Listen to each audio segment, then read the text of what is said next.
ঠান্ডা হাওয়া ফেরেছে। আমি এখন একদম আইপিএল টাওয়ারের সামনে, এই ব্রিজ আছে, এই ব্রিজের এখানে আইটা দেখতেছি। একদম আইপিএল টাওয়ারের পাশে ব্রিজ।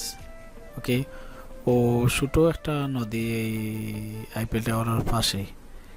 এখানে যারা ভিজিটার আছেন, অনেক ভিজিটার, এই যে ছোট বোর্ড আছে, লঞ্চ আছে, এখানে টিকিট করিয়া এই এরিয়া দেখাইবে প্লেস।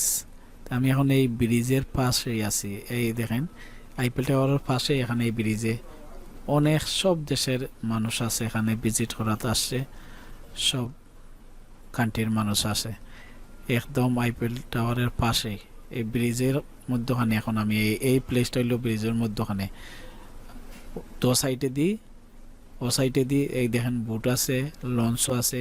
ওদিকে টিকিট করিয়া যারা লঞ্চে দেখতে চায় এই প্লেস শহরের পুরা প্লেস, তারা এখান থেকে টিকিট করতে পারবেন। এই বুটের মাধ্যমে তারা পুরে দেখাইবে পুরা প্লেস।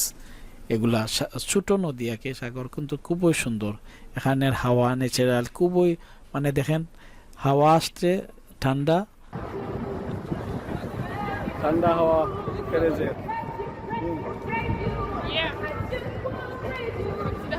উঠো।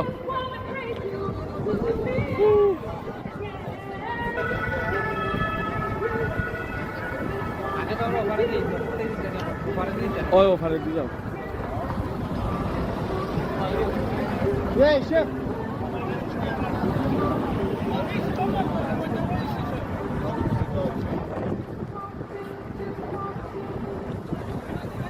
ঠান্ডা হাওয়া ফেরেছে।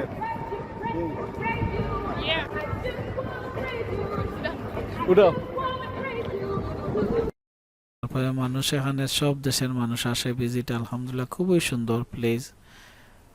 সারা পৃথিবীর মানুষ এখানে আসে। এই ফ্রান্সের এই আইপিএল টাওয়ার একটা আকর্ষণ আছে, ওইটা দেখার জন্য মানুষের একটা মন মানসিকতা আর ধরনেরও আসে। তাই আমি দেখিয়া দেখিয়া দেখতেছি, আলহামদুলিল্লাহ ভালোই, খুবই সুন্দর লাগে। প্লেসগুলা খুবই নাইস প্লেস।